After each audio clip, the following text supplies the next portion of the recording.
తెలంగాణలో ఫిరాయింపు ఎమ్మెల్యేల ఇష్యూ హీటెక్కిస్తోంది. నిన్నటితో 10 మంది ఎమ్మెల్యేకి క్లీన్ చిట్ వచ్చింది. గతంలోనే 8 మందికి క్లీన్ చిట్ ఇచ్చిన స్పీకర్ కడియం అండ్ దానం విషయంలో కూడా క్లీన్ చిట్ ఇచ్చేశారు. అయితే స్పీకర్కి గతంలో సుప్రీంకోర్టు కొంత గడువు విధించింది. నిన్నటితో ఆ గడువు పూర్తయింది. ఈరోజు మళ్ళీ విచారణ జరగబోతోంది. సుప్రీంకోర్టు మరి ఎటువంటి డిసిషన్ తీసుకుంటుంది చూడాలి. సో మొత్తంగా 10 మంది ఎమ్మెల్యేలకి పార్టీ మారారు అన్న ఆరోపణలపైన గతంలో కూడా చాలా సందర్భాల్లో విచారించింది సుప్రీంకోర్టు. సుప్రీంకోర్టు ఇచ్చిన డైరెక్షన్స్ ఆధారంగా చివరి గడువుని వినియోగించుకొని స్పీకర్ ఆ నిర్ణయం తీసుకున్నారు. డెడ్ లైన్ విధించిన ధర్మాసనం ఆధారంగానే నిన్నటితో 10 మంది ఎమ్మెల్యేలకి క్లీన్ చిట్ ఇచ్చేశారు స్పీకర్. నిన్ననే ఫిరాయించిన ఎమ్మెల్యే అందరికీ కూడా క్లీన్ చిట్ లభించింది. బీఆర్ఎస్లోనే ఉన్నారంటూ అందరినీ తేల్చేశారు స్పీకర్. దీంతో స్పీకర్ నిర్ణయం పైన సుప్రీంకోర్టు ఎలా స్పందిస్తుందోనని ఉత్కంఠ నెలకొంది. మరోవైపు స్పీకర్ తీర్పు పైన హైకోర్టుకు వెళ్లేందుకు బీఆర్ఎస్ పార్టీ సిద్ధమైంది. డిసిషన్ తీసుకోలేదు కాబట్టి ఏదో ఒక డిసిషన్ తీసుకోమని చెప్పింది స్పీకర్కి సుప్రీంకోర్టు. కానీ డిసిషన్ ఇలాగే తీసుకోవాలి అలాగే తీసుకోవాలని చెప్పి ఎటువంటి డైరెక్షన్ కూడా ఇవ్వలేదు. ఈరోజు జరిగే విచారణలో కూడా కేవలం ఆ స్పీకర్ డిసిషన్ తీసుకున్నారు కాబట్టి స్పీకర్ ఏదో డిసిషన్ తీసుకోవాలి అన్నట్టుగా ఆదేశించండి అని చెప్పేటువంటి ఆ పిటిషన్ని ఇప్పుడు సుప్రీంకోర్టు కొట్టేస్తుందా? డిసిషన్ అయిపోయింది కాబట్టి ఆ కేసు మొత్తాన్ని డిస్మిస్ చేసి కొట్టేస్తుందా? నెక్స్ట్ మళ్ళీ బీఆర్ఎస్ పార్టీ నేతలందరూ కూడా ఈ 10 మంది ఎమ్మెల్యేలు పార్టీ మారినట్టుగా ఆధారాలు ఉన్నాయి కాబట్టి వెస్ట్ బెంగాల్ మాదిరిగా ఇక్కడ కూడా డైరెక్ట్గా కోర్టుకు వెళ్ళి కోర్టులోనే వీరిపై వేటు వేసే విధంగా చర్యలు తీసుకోబోతున్నారు. ఏం జరుగుతుందో చూడాలి. నాతో పాటుగా ప్రతినిధి మధు సిద్ధంగా ఉన్నారు ఫోన్ లైన్లో. ఎస్ మధు, ఏం జరుగుతోంది? సుప్రీంకోర్టు డైరెక్షన్స్ ఆధారితంగానే ఏదో ఒక డిసిషన్ తీసుకోమన్నారు, వెంటనే డిసిషన్ తీసుకోవాలన్నట్టుగా స్పీకర్ కూడా డిసిషన్ తీసుకున్నారు. సుప్రీంకోర్టు ఎక్కడ కూడా బీఆర్ఎస్ పార్టీలో ఉన్నారన్నా కాంగ్రెస్లో ఉన్నారన్నా ఇటువంటి డిసిషన్ తీసుకోండి అని చెప్పి ఎక్కడా చెప్పలేదు. వాళ్ళపైన డిసిషన్ తీసుకోండి అని మాత్రమే డైరెక్ట్ చేసింది. ఆ డైరెక్షన్ ఆధారితంగా స్పీకర్ నిర్ణయం తీసుకున్నారు. అది ఏ నిర్ణయం తీసుకుంటారన్నది ఇట్స్ హిస్ ఫ్రీడమ్. అది స్పీకర్ కూడా ఆ ఫ్రీడమ్ని ఉపయోగించుకున్నారు. ఇప్పుడు సుప్రీంకోర్టు ఈరోజు విచారణలో ఏం జరగబోతోంది? ఈరోజు జరిగే విచారణలో వాళ్ళు ఇంకా బీఆర్ఎస్ పార్టీలో ఉన్నారని స్పీకర్ నిర్ణయాన్ని బీఆర్ఎస్ పార్టీ తప్పులు లేవనెత్తు చూపుతుందా? లేదు ఆల్రెడీ డిసిషన్ తీసుకున్నారు కాబట్టి గతంలో వాళ్ళ వేసిన పిటిషన్ మొత్తాన్ని కూడా కొట్టిపారేస్తున్న సుప్రీంకోర్టు, ఏం జరగవచ్చు? కొద్ది మందికి సంబంధించి ఇప్పుడు పార్టీ మారారనేటువంటి బలమైనటువంటి ఆధారాలు ఉన్నాయి. ఈ అంశానికి సంబంధించి బీఆర్ఎస్ కోర్టును ఆశ్రయించింది గతంలో. వాటికి సంబంధించినటువంటి ప్రూఫ్స్ అన్ని కూడా సబ్మిట్ చేసినటువంటి విషయం మనందరం తెలిసిందే. దీనిపైన సుప్రీంకోర్టు సీరియస్ అయింది. స్పీకర్ కార్యాలయం పైన పలుమార్లు ఏదో ఒక చర్య తీసుకోవాలి, ఇమ్మీడియట్లీగా పార్టీ ఫిరాయింపుకు సంబంధించిన దానిలో నిర్ణయం ప్రకటించాలి, విచారణ చేసి అనేటువంటిది. ఇప్పటికి 8 మంది, నిన్న ఆల్రెడీ 2కి క్లీన్ చిట్ ఇచ్చి మొత్తం 10 మంది పార్టీ ఫిరాయింపు ఎమ్మెల్యేల పైన స్పీకర్ నిర్ణయం తీసుకున్నారు, క్లీన్ చిట్ ఇచ్చారు. వాళ్ళ అఫిడవిట్స్ కి సంబంధించి వాటిని పరిశీలించి వాళ్ళు బీఆర్ఎస్ లోనే ఉన్నారనేటువంటి స్టేట్మెంట్ చేశారు. ఈ అంశంలో ఈ రోజు అత్యంత కీలకమైనటువంటి తీర్పుగా సుప్రీంకోర్టు వెలువరించేటువంటి అవకాశం ఉంది. దీనికి కౌంటర్ గా మళ్ళీ హైకోర్టు, మళ్ళీ సుప్రీంకోర్టు వరకు బీఆర్ఎస్ వెళ్ళేటువంటి సిచ్యువేషన్ కనిపిస్తా ఉంది. లీగల్ ఫైట్ చేయాలనేటువంటిది నిన్న కేటీఆర్ కూడా మాట్లాడారు. రాహుల్ గాంధీకి స్పీకర్ గడ్డం ప్రసాద్ కుమార్ కి సన్మానం చేయాలనుకుంటున్నాము మేము ఈ నిర్ణయం ప్రకటించినందుకు అనేటువంటి స్టేట్మెంట్ చేశారు వ్యంగ్యంగా. అంటే బలమైన ఆధారాలు ఉన్నాయి, పార్టీ మారమని వాళ్ళే చెప్పుకున్నారు, స్టేట్మెంట్ చేశారు, ప్రచారం చేశారు, వేరే పార్టీ గుర్తుపైన పోటీ చేశారు. ఇన్ని బలమైన ఆధారాలు ఉన్నా కూడా లేవు అనేటువంటిది, వాళ్ళు ఇంకా బీఆర్ఎస్ లోనే ఉన్నారు, టెక్నికల్ ఎవిడెన్సెస్ లేవని చెప్పడం అనేటువంటిది చాలా దారుణమైనటువంటి స్టేట్మెంట్ అనేది చెప్తా ఉన్నా. ఈ విషయం పైన ఈ రోజు సుప్రీంకోర్టు ఎలాంటి తీర్పు వెలువరిస్తుంది అనేటువంటిది స్పీకర్ ఆల్రెడీ నిర్ణయం తీసేసుకున్నారు. ఆల్రెడీ 12 లోపల నిర్ణయం తీసుకోవాలంటే మార్చి 12 లోపల నిన్ననే నిర్ణయం ప్రకటించారు కాబట్టి దీనిపైన సుప్రీంకోర్టు ఎట్లా రియాక్ట్ అవుతుంది చూడాలి. దీని తర్వాత మళ్ళీ బీఆర్ఎస్ కోర్టులను ఆశ్రయించడానికి సిద్ధమవుతుంది. లీగల్ టీం ఆల్రెడీ దీనిపైన మళ్ళీ ఒక పూర్తి స్థాయికి సంబంధించినటువంటి ఆధారాలతో కోర్టులను ఆశ్రయించాలనేటువంటిది నిర్ణయం తీసుకోవడం జరిగింది. ఆల్రెడీ బీఆర్ఎస్ ముందుకు పోయేటువంటి అవకాశం ఉంది. నిన్న మనం చూసాం మాట్లాడినటువంటి మాటల పైన స్పీకర్ చేసినటువంటి నిర్ణయం పైన అన్ని రాజకీయ పార్టీలు రెస్పాండ్ అయ్యాయి. ఇటు బీఆర్ఎస్, బీజేపీ, తర్వాత కాంగ్రెస్ పార్టీకి సంబంధించి ఈ ఫిరాయింపు ఎదుర్కొంటున్నటువంటి ఎమ్మెల్యేలు కూడా ఓపెన్ స్టేట్మెంట్ చేశారు డైరెక్ట్ గా. నిన్న బండి సంజయ్ కూడా కేంద్ర మంత్రి స్టేట్మెంట్ చేశారు.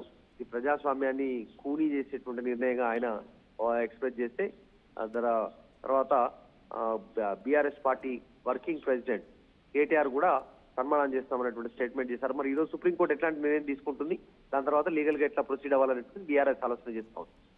Right, thank you Madhu. మొత్తంగా సుప్రీంకోర్టులో ఈరోజు బీఆర్ఎస్ పార్టీకి సంబంధించి ఫిరాయించిన ఎమ్మెల్యేలకు సంబంధించిన విషయంలో సుప్రీంకోర్టు గతంలో స్పీకర్కి డైరెక్షన్ ఇచ్చింది.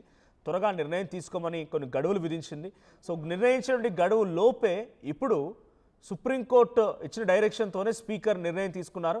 సో 8 మందికి అటు దానం నాగేందర్, కడియం శ్రీహరి, తెల్లం వెంకట్రావు, కాళ యాదయ్య, గూడెం మహిపాల్ రెడ్డి, పోచారం శ్రీనివాసరెడ్డి, సంజయ్, బండ్ల కృష్ణమోహన్ రెడ్డి, అరకపుడి గాంధీ, ప్రకాష్ గౌడ్ అందరికీ క్లీన్ చిట్ వచ్చేసింది. వారంతా బీఆర్ఎస్ పార్టీలో ఉండే, ఎవరిపై అనర్హత వేయడానికి అవకాశం లేదు, అనర్హత వేయలేదు స్పీకర్. సో ఒకవేళ దానం నాగేందర్ కొంత ఎఫెక్ట్ పడుతుందేమో అని చెప్పినప్పటికీ దానం నాగేందర్ లాంటి వాళ్ళకే, కాంగ్రెస్ పార్టీ బీఫామ్పై మళ్ళీ పోటీ చేసిన లాంటి వాళ్ళకే క్లియరెన్స్ వచ్చిందనంటే ఇక మిగిలిన వారి సంగతి దేవుడెరుగు. సో ప్రజెంట్ ఇప్పుడు వీళ్ళందరిపైన ఈరోజు మళ్ళీ సుప్రీంకోర్టు విచారించబోతోందా? ఆల్రెడీ స్పీకర్ డిసిషన్ తీసుకున్నారు కాబట్టి ఆ పిటిషన్లు కొట్టిపారేస్తారా? చూడాలి ఏం జరుగుద్దో. సో ఈ 10 మందికి మాత్రం స్పీకర్ క్లీన్ చిట్ ఇచ్చారు. ఈ క్లీన్ చిట్ ఇచ్చే విషయం పైన చాలా క్లియర్గా బీఆర్ఎస్ పార్టీ కొంత ఆగ్రహానికి గురవుతోంది. సుప్రీంకోర్టుకు వెళ్తామని చెప్తోంది. సో బీఆర్ఎస్ పార్టీ కేటీఆర్ డైరెక్ట్గా చాలా అగ్రెసివ్గా ట్వీట్ చేశారు. స్పీకర్ నిర్ణయాన్ని కూడా కిషన్ రెడ్డి సైతం తప్పుబెట్టారు. ఏలేటి మహేశ్వర్ రెడ్డి బీజేపీ ఎంపీ అయితే ఆయన కూడా కొంత ఆగ్రహానికి గురయ్యారు.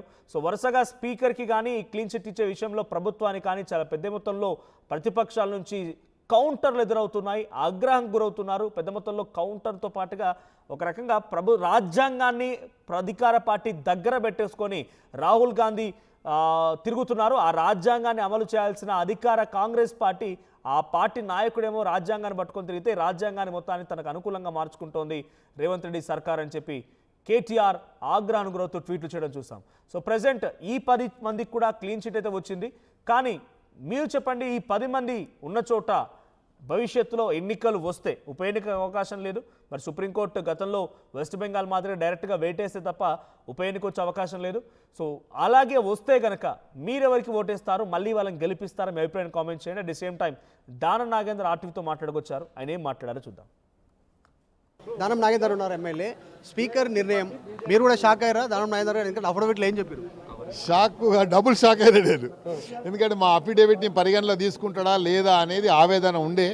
గత 6 మాసాల నుండి హైకోర్టు, సుప్రీంకోర్టుకు 10 సార్లు పోయి, ఢిల్లీకి 10 సార్లు పోయి, ఢిల్లీలో ఉన్న సీనియర్ నాయకుల్ని, సీనియర్ కౌన్సిల్ని కలవడం కానీ, ఇక్కడ కౌన్సిల్ నిరంజన్ రెడ్డి గారు, మా వెంకటేష్ గారు వీళ్ళందరినీ కలిసి ఇట్లా అటు ఇటు ఒక 7-8 నెలలు మాత్రం నాతో పాటు మా కార్యకర్తలు, మా మెంబర్స్ అందరూ కూడా చాలా ఆవేదనకు గురయ్యారు. ఈరోజు మా అఫిడేవిట్ని స్పీకర్ గారు పరిగణలోకి తీసుకున్నందుకు ఈ అఫిడేవిట్ తయారు చేసి నా పోటీని జస్టిఫై చేసే అఫిడేవిట్ సబ్మిట్ చేసినటువంటి సంఘవి గారికి, నిరంజన్ రెడ్డి గారికి, అదేవిధంగా వెంకటేష్ గారికి, సీనియర్ కౌన్సిల్ హైకోర్టు వారికి నేను ధన్యవాదాలు తెలియజేస్తున్నాను. టీఆర్ఎస్ చెప్తా ఉంది కదా మీరు పార్టీ మారిరని, హైకోర్టుకి వెళ్ళారు, సుప్రీంకోర్టుకి వెళ్ళారు, మీరు సికింద్రాబాద్ నుంచి పోటీ చేశారు. వాళ్ళు పార్టీలు మార్పిచ్చి వాళ్లకు మంత్రి పదవులు ఇస్తేనేమో వాళ్ళకో న్యాయం, మేము పోటీ చేస్తేనేమో మాకో న్యాయం. అలా ఉంటుందా చెప్పండి మీరే? వాళ్ళైతే మంత్రి పదవి ఇచ్చారు, వాళ్ళు జస్టిఫై ఎట్లా చేసుకుంటారు? అది చెప్పాలి. వాళ్ళు దాన్ని జస్టిఫై చేసుకుంటే ఇది నాది కూడా జస్టిఫై నేను చేసుకుంటాను. బీఆర్ఎస్ చేస్తున్నటువంటి విమర్శల పైన ఏం చెప్తారు? ఎందుకంటే సుప్రీంకోర్టుకు మళ్ళీ లీగల్గా వెళ్తామంటారు. ఇప్పుడు వెళ్ళొచ్చు లీగల్గా, నేను కూడా వెళ్తా కదా లీగల్గా. వాళ్ళు ఆల్రెడీ వెళ్ళారు, లీగల్గా నడుస్తుంది ఫైట్. ఇది ఆ లీగల్ ఫైట్ కంక్లూజన్కి వచ్చినప్పుడు నేను నా ఫైట్ చేస్తాను. మీరు గతంలో మా ఆర్టీవీతో నాతో మాట్లాడారు, కాంగ్రెస్లోనే ఉన్న ఉప ఎన్నిక వస్తుంది నేనే గెలుస్తాను. ఎప్పుడు వస్తున్నా నేనే గెలుస్తానయ్యా. మా ఎట్లా ఉన్నారు చూడు సైనికులు, మా వాళ్ళు అందరూ పోరాటం. నేను దానం నాగేందర్ అంటాడు బ్యాటిల్ ఫీల్డ్లోకనే ఈ స్థాయికి వచ్చాడు. ఎప్పుడు పోరాటం అనేది దానం నాగేందర్ కొత్త కాదు, కొట్లాడుతూనే ఉంటాను.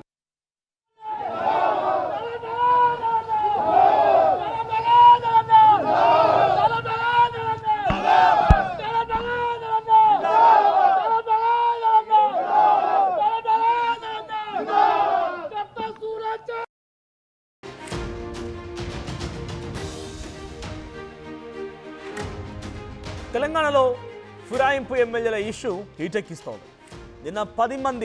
నిన్నటితో 10 మంది ఎమ్మెల్యేకి క్లీన్ చిట్ వచ్చింది. గతంలోనే 8 మందికి క్లీన్ చిట్ ఇచ్చిన స్పీకర్ కడియం అండ్ దానం విషయంలో కూడా క్లీన్ చిట్ ఇచ్చేశారు. అయితే స్పీకర్కి గతంలో సుప్రీంకోర్టు కొంత గడువు విధించింది. నిన్నటితో ఆ గడువు పూర్తయింది. ఈరోజు మళ్ళీ విచారణ జరగబోతోంది. సుప్రీంకోర్టు మరి ఎటువంటి డిసిషన్ తీసుకుంటూ చూడాలి. సో మొత్తంగా 10 మంది ఎమ్మెల్యేలకి పార్టీ మారారు అన్న ఆరోపణలపైన సో గతంలో కూడా చాలా సందర్భాల్లో విచారించింది సుప్రీంకోర్టు. సో సుప్రీంకోర్టు ఇచ్చిన డైరెక్షన్స్ ఆధారంగా చివరి గడువుని వినియోగించుకు